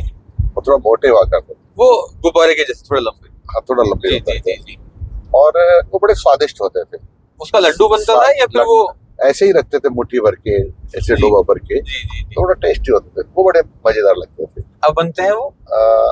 अब बहुत मुश्किल से कहीं मिलते हैं, कोई 2-5 साल में, अदरवाइज नहीं मिल पाते। और लास्ट बार कब खाया? देखो मोतीचूर तो कम से कम मुझे वो ही लंबा हुआ 5-6 साल हो गए। अंगूर के जैसा? नहीं, वो दूसरा, वो अलग है। 5-6 साल हो गए हैं जी। वो खाए हुए, तो अभी मिलता नहीं है वो। अब तो नुक्ती के लड्डू मिलते हैं, उनका उपयोग करते हैं, लेकिन वो बड़ा सबसे अच्छा व्यंजन। मतलब कुल मिला के मीठे का शौक रखते हैं। हाँ, पर अब थोड़ा सा वेट बढ़ता जा रहा है, तो थोड़ा सा दूरी भी बनाते हैं। अच्छा, और अगर हम मारवाड़ी हम बोले चरके में अपने को क्या पसंद है, मतलब तीखा अपन क्या खाते हैं, या फिर जो रूटीन देखो मैं गांव का आदमी हूँ, हमारे खेत में मिर्चियां हुआ करती थी जी, तो एक दो मिर्ची तो वैसे ही तोड़ के खा जाया करते थे। लेकिन खाते थे। तो मुझे बैंगन की सब्जी पसंद है, मुझे मूंग की दाल छिलके वाली पसंद है, मुझे कड़ी की सब्जी पसंद है, और मेथी दाना जो सब्जी वो मुझे पसंद है। ऐसे कुछ सब्जियां मेरे पसंद। राजस्थान का शहर जो लगता है कि मुझे बड़ा पसंद है, ऐसा ना कोई राजस्थान का? हाँ, पूरा राजस्थान आपको पसंद है, मगर फिर भी एक शहर जो राजस्थान का शहर, क्योंकि जयपुर में ज्यादा रहना हो तो जयपुर से लगाव हो गया है। जैसे मेरे लिए सबसे अच्छा शहर जयपुर ही है। और पुराने सबसे ज्यादा कौन सी शहरों की यादें हैं जो आपके पास है, क्योंकि पूरे देश में घूमे हैं आप संघ के? मैं घुमा हूँ, लेकिन ये कहूँ तो सबसे अच्छा शहर जो मेरे मन में है, या तो बॉम्बे। जी, रहे हैं आप? मेरे मित्रगण है तो मिलने जाता रहता हूँ जी। तो बॉम्बे या फिर जयपुर सबसे अच्छा शहर। जी जी जी। मतलब बॉम्बे रहे नहीं है, मित्रों से मिलने गए, मगर सबसे पसंदीदा माननीय मंत्री जी का शहर है जयपुर। शहर राजस्थान की राजधानी है और कर्म भूमि है। तो जयपुर कब से आना जाना लगा था आपका, मतलब नेता बनने से पहले? देखो मैं MLA बनने के पहले 1 या 2 बार गया हूँगा, वो भी क्यों मेरे ताऊ जी के लड़के थे, छेदरलाल यादव एमएलए हुआ करते थे, जी तो एक दो बार गया हूँ। अदरवाइज तो मैं सीधी सीधी बात कहूँ तो जयपुर मैंने ठीक तरह से तो एमएलए बनने के बाद ही देखा है। अच्छा। मतलब पहले गए, जहाँ गए वहाँ रुक गए, एक दो दिन रुक के वापस आ गए। हाँ जी जी। और आप जयपुर की सड़कों को जानते हैं भली बात? देखो, सबको जानना तो संभव सा है, जी। लेकिन मैं सामान्यतः जयपुर में जानता हूँ। आपने जयपुर कभी जल महल या हवा महल देखा? हाँ, जयपुर के जो दर्शनीय स्थान है, जी। पर्यटन करने योग्य स्थान है, वो लगभग सब देखे हुए हैं। आपने देखा है या आपने भाभी जी को भी दिखाया? कुछ मेरी पत्नी को भी दिखा है, मैंने भी देखा है, बच्चों को भी दिखा है। ये बड़ी जरूरी बात है, क्योंकि अभी तक आपका सफर आप ही का चल रहा है, संघर्ष आप ही के चल रहे हैं। तो जब घूमने की बारी आई तो मैंने पूछ लिया कि भाभी जी को भी हमने घुमाया। अच्छा, ये अपनी पहले एक बात चल रही थी कि बड़ी संघर्ष की जिंदगी जी। मैं ये जानना चाह रहा हूँ कि वो संघर्ष, देखिए पर्सनल है बड़ा सवाल, वो सुखद कब से हुआ कि जिंदगी अब सुखद है, या फिर जो अर्थव्यवस्था बचपने से लेकर देखो क्या है, मैंने अर्थ की वजह से मैं दुखी कभी नहीं रहा। हाँ। इसका मतलब ये है कि मुझे बहुत धन की लालसा कभी नहीं हुई। मैं जितना मिलता है उसमें संतोष हूँ, और आज भी जो भी मेरे पास है बहुत दिया भगवान ने। जी जी। और पहले भी बहुत दिया। जी जी। इसलिए मेरे को धन से ज्यादा लगाव नहीं है। मेरी आवश्यकताएं बहुत मिनिमम है। मेरे 3 जोड़ी कपड़ा हुआ करता था, इससे ज्यादा मेरे कभी नहीं रहा जी। और मेरे कोई खर्चे नहीं है, क्योंकि मैं शराब नहीं पीता, जी। मांस नहीं खाता, गुटखा नहीं खाता, चाय नहीं पीता, पान नहीं खाता। जी। मेरे इस प्रकार कोई शौक नहीं है। सामान्य रूप से खाना मिल जाए जी। 2 टाइम जी। मस्त, मेरे खर्चे उर्चे नहीं। लेकिन क्या हुआ कि एक बार यहाँ देवेंद्र जी जैन मेरे दोस्त है कोटा में जी, तो मैं एमएलए था या मंत्री था, तो वैसे ही कपड़े पहना हुआ था, तो कहा यार ये कपड़े तुमको ठीक नहीं लगते, तुम मंत्री बन गए, मंत्री था शायद, तो वैसे मजाक में बात चल रही थी, मेरे मुंह से निकल गया तुम्हें अच्छे नहीं लगते, तुम सिला दो। तो तभी से आज तक वही मेरे कपड़े सिलाते लगभग उसको 25 साल से भी ज्यादा हो गया। अच्छा, सबसे मुखर किस रोल में अपने आप को पाते हैं, एक कार्यकर्ता के या? देखो, मेरे को अन्याय कभी मेरे से सहन नहीं हुआ जी, और उसके लिए मैं किसी भी स्तर तक जा सकता था जी, और गया। कुछ क्षणों की चर्चा नहीं करूंगा जी, उससे किसी को ठेस पहुंच सकती है, लेकिन अन्याय के खिलाफ मैं हमेशा खड़ा रहा। जी। अच्छा, कुछ बचपन के दोस्त जो आज भी, अब जैसे अपन गांव में चल रहे हैं, ये आप ही के गांव के आसपासों के गांव है, बचपन के दोस्त हैं जो आज भी कई बार हाथ देख के काफिला रुकवाते हैं? और बचपन के दोस्त भी हैं, और बहुत लंबा समय मुझे राजनीति में हो गया, तो पुराने कार्यकर्ता भी हैं। पुराने कार्यकर्ता दोस्त तो रुकवा ही लेते हैं, लेकिन कई बार तो सामान्य व्यक्ति जो जिसको मैं जानता भी नहीं अच्छी तरह से, वो भी हाथ दे के गाड़ी रुकवा लेता है और मैं रोकता हूँ, उससे बात करता हूँ, उसकी बात सुनकर आगे बढ़ता हूँ। जी जी। अब इसमें 6 बार तो विधायक और 3 बार मंत्री, सही कह रहा हूँ? हाँ जी। इसके आगे क्या? आगे तो अब क्या, 66 साल की उम्र हो गई, उम्र का ढलान है, अब तो इससे आगे तो क्या है। फिर भी कुछ सोचा होगा एम? पार्टी यदि को टिकट देती है तो दोबारा एमएलए बनने के लिए चुनाव लड़ेगी। जी जी।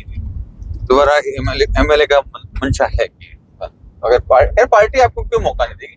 आप ऐसे योद्धा हैं जो पार्टी को मिठाई बांटने में हर बार क्या मिठाई बांटो, हम जीत गए हैं। पार्टी की अपनी व्यवस्थाएं रहती है, निर्णय रहते हैं, तो जरूरी नहीं कि सही मंत्रियों को टिकट मिले। इस बार के इलेक्शनों में नामांकन के दौरान भी हमने सुना कि आपने नामांकन भरने जा रहे थे और अपने साथियों कार्यकर्ता को बोला कि कोई नहीं, ऐसे या तो पैदल चल पड़ो या फिर ये बैटरी वाले रिक्शे लिया, अपन इनमें चलेंगे।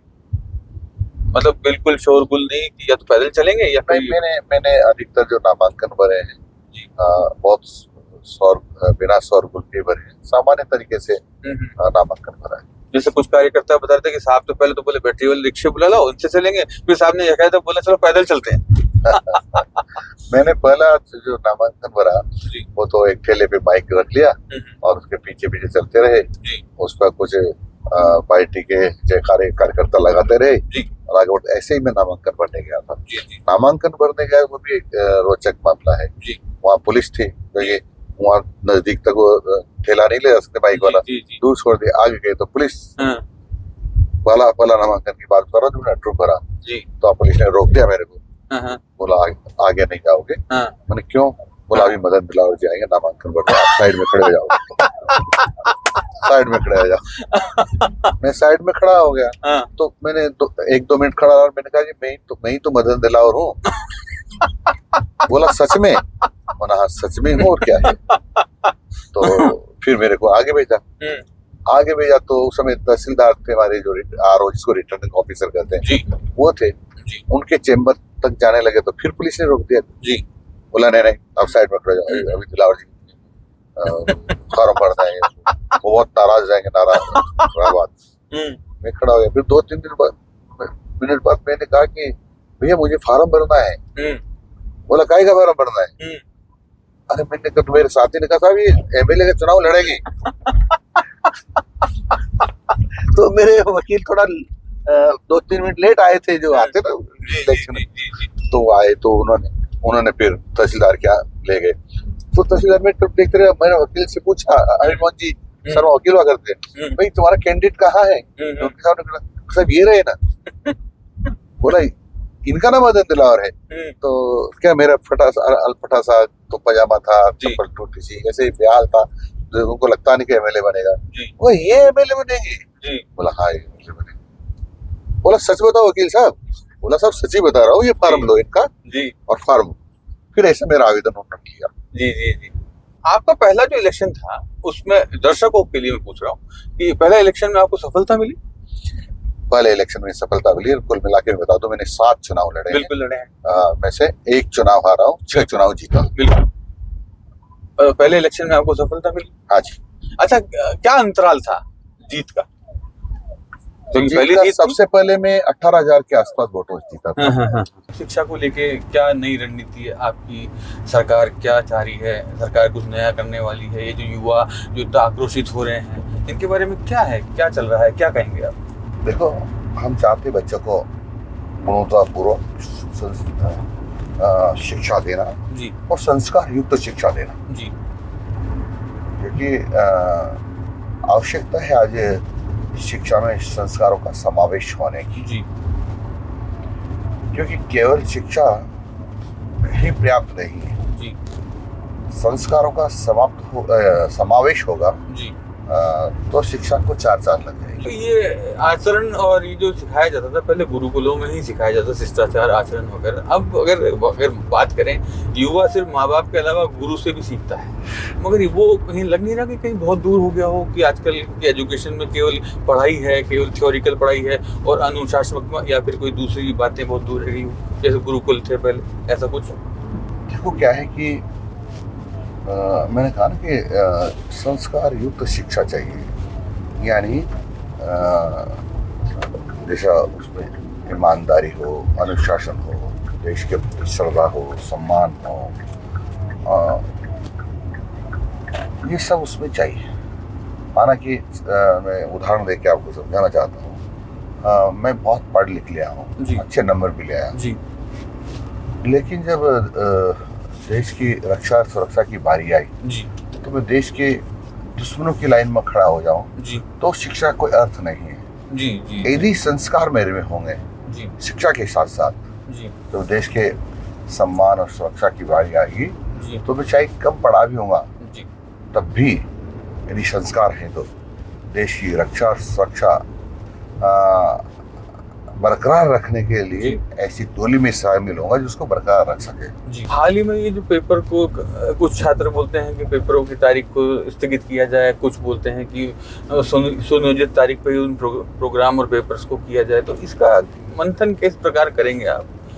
क्या होना चाहिए? देखो, सारी डिमांड न तो गलत होती न सही होती, कुछ डिमांड्स वाजिब हो सकती हैं, लेकिन जो कुछ लोग हैं ना, सस्ती लोकप्रियता पाने के लिए, उनको ये पता होते हुए भी कि सरकार इस बात को करने वाली है जी, या करेगी, फिर भी आंदोलन करते हैं ये दिखाने के लिए कि जनता इस भ्रम में आ जाए कि बेचारों इनके प्रयास से ही ऐसा हुआ है, आपका इसलिए प्रयत्न करते रहे। आपका इशारा अभी जो हाल में कुछ युवा नेता जो आक्रोशित हैं उनके इस तरफ तो नहीं हो रहा है, जो इन दिनों राजधानी की गलियों में जो धरने कर रहे हैं, जगह जगह अपनी बातों को जोर जोर से बोला जा रहा है? मैं कह रहा हूँ कि जैसे कांग्रेस है, कांग्रेस से जो संबंधित लोग हैं जी, उनकी अधिकांश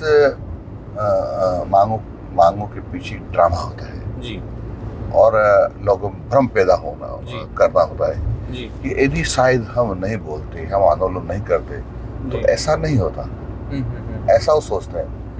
परंतु जो हमारी सरकार होती है जी, बड़ा सोच समझकर काम करती है जी, जनहितैषी निर्णय लेती है जी, ताकि जनता को उसका लाभ हो सके। ये तो युवा है और ये बड़ी बहुत लंबी चौड़ी क्वांटिटी में है बच्चे, खूब सारी जनसमूह में हैं और इनकी समस्याएं हैं, उन समस्याओं को लेके ये रोड पे बैठ जाते हैं, धरना करते हैं, अपनी चिट्ठियां लिखते हैं, खून से चिट्ठियां लिखते हैं। मगर इसमें सरकार किस प्रकार सोचती है, मतलब आप किस प्रकार इनकी विवेचनाओं को, इनकी संवेदनाओं को लेते हैं? मतलब गलत भी है तो फिर भी अगर आपके, तो जनता आपकी है। मैंने ये कहा कि सारी मांगे उचित भी नहीं होती, लेकिन सारी मांगे अनुचित भी नहीं होती। जी जी जी, हो सकता है कुछ मांगे वाजिब भी होती हैं जी, जिनका हमको निराकरण करना भी चाहिए जी, और निराकरण करते भी हैं। आगामी क्या नई रणनीति और छात्रों के हित के लिए अपनी राजस्थान सरकार और आपके सहयोग से कुछ ऐसा बन पा रहा? देखा हमारा क्योंकि मैं शिक्षा मंत्री के नाते कह सकता हूँ जी, कि हमारा जो सर्वोपरि है जी, वो छात्रों को गुणवत्तापूर्वक शिक्षा देना है, जी, छात्रों का हित है। उसके बाद दूसरी बात है, इसलिए उनकी अच्छी शिक्षा मिले, जी, गुणवत्तापूर्वक शिक्षा मिले जी, और सबको शिक्षा मिले, जी। इस पर हम काम करते हैं। अभी और इसलिए सब बच्चे शिक्षा से जुड़े, जी, शिक्षा की पहुंच सब छात्रों तक हो, जी, सब लोगों तक हो। जी, इसलिए हम छोटे छोटे स्थानों पर भी विद्यालय खोलते हैं। जी, जी, हम उनको सभी प्रकार की विषयों की के विद्यालय खोलना चाहते हैं। उसमें विद्यालय में सब प्रकार के विषय रखना चाहते हैं ताकि जो छात्र जिस विषय की शिक्षा लेना चाहता है वो शिक्षा ले। जी, हम आधुनिकता से सरोवर शिक्षा भी देना चाहते हैं। जैसे रोबोट एजुकेशन लेनी है, जैसे AI आर्टिफिशियल इंटेलिजेंस एजुकेशन लेनी है, उसके लिए किस प्रकार के आधुनिक उपकरणों की आवश्यकता होती है वो सब उपलब्ध कराना चाहते हैं ताकि आसानी से छात्रों को वो शिक्षा मिल सके। मगर अभी जिस प्रकार आपने कहा कि जो जितने भी युवा हैं इन सबकी बातें नहीं मानी जा सकती और ये आक्रोशित हो सके अपना धरना वगैरह जो दे रहे हैं, इसमें कई बच्चे ऐसे हैं जो क्या पता वो वास्तव में उस पीड़ा से कहीं गुजर रहे हों या फिर सभी एक समान नहीं हो सकते। मैंने पहले कहा कि सारी बातें अनुचित भी नहीं होती और सारी बातें उचित भी नहीं होती जी। कुछ बातें वाजिब होती हैं, उनको सरकार मानती भी है, मानना भी चाहिए। लेकिन कुछ अनावश्यक रूप की मांग करके जी और लोगों में भ्रम पैदा करना चाहते हैं जो ठीक नहीं है। अच्छा, युवाओं के लिए अभी आप राजस्थान के शिक्षा मंत्री के होने के नाते क्या संदेश देना चाहेंगे? मेरा संदेश यही है कि आज आवश्यकता है हम सब युवाओं में अनुशासन की, ईमानदारी की और राष्ट्र के प्रति अपनी जिम्मेदारी समझने की और अपनी मांग के अनुसार साथ हम कर्तव्य को भी समझें, दायित्व को भी समझें जी। और अभी जो ये बड़ा एक गर्मजोशी से जो व्यवस्थाएं चल रही है, जो ट्रांसफ़र व्यवस्थाएं हैं, जो ये ट्रांसफ़र खुल गए हैं या ट्रांसफ़र बंद हो गए हैं, ट्रांसफ़र बैन हो गए हैं या ट्रांसफ़र खुलने वाले हैं और अभी जो चल रहा है, क्या ये इस पे कब तक रोक लग जाएगी? मतलब ऐसा कब एक वातावरण होगा कि या तो ट्रांसफ़र सदा के लिए रुक जाएं या व्यवस्थाएं सुचारू हो जाएं? ये इसमें क्या आप इसको सरलता कैसे प्रदान कर पाएंगे? देखो, ट्रांसफ़र सतत प्रक्रिया है। लंबे समय तक एक ही स्थान पर किसी कर्मचारी अधिकारी को नहीं रखना चाहिए। कई बार अधिकारी बहुत अच्छे भी होते हैं लेकिन कुछ अधिकार भी, कुछ न्यूनताएं भी होती है, इसलिए स्थान परिवर्तन करना ठीक रहता है। इसलिए मैंने कहा कि सतत प्रक्रिया है, स्थानांतरण सतत प्रक्रिया है। सरल कैसे, ये जल्दी जल्दी या फिर इसको एक म्याद में लंबा लंबा ट्रांसफर, इसको कैसे, मतलब सरल आप कह रहे हैं मान लिया, और ये चलने वाली प्रक्रिया आप ये भी बोलते सतत, हैं। सरल हाँ, नहीं सतत। हाँ सतत प्रक्रिया है इसको, मतलब फिर भी अगर अपन समझे तो आपके अनुसार जल्दी जल्दी ट्रांसफर होने चाहिए या आराम से, मतलब उसको नहीं, जल्दी होने की आवश्यकता नहीं, लेकिन हर 3-4 साल में बदलाव होता रहना चाहिए। जी जी जी, हाँ मतलब गुरुजनों को शिष्य समझ सकें और शिष्यों को गुरुजी समझ सकें, जैसे पहले गुरुकुल में हुआ करता था। जी बिल्कुल सही बात है, अभी इस बात को सही कह रहे हैं। जब तक ये बॉन्डिंग नहीं होगी गुरुजी की और शिष्य की, जब तक ना तो शिक्षा समझ में आएगी ना हाव भाव समझ में आएगी। तो ये बड़े बेबाकी से आज हमारे सारे सवालों के जवाब दिए हैं माननीय मंत्री दिलावर जी ने, और हम आज कोटा को अलविदा करेंगे। हमारे जो भी सवाल थे उनके सारे इत्मीनान से जवाब दर्शकों ने सुने हैं, और मैं उम्मीद करता हूँ दर्शक अपने सारे इन सवालों के जवाब पाकर प्रसन्न होंगे। हमें अपना कमेंट करके जरूर बताइएगा कि माननीय मंत्री जी के साथ हमारी आज की यात्रा पे वार्ता कैसी रही। आज के लिए नमस्कार। नमस्कार मंत्री जी। नमस्कार, धन्यवाद।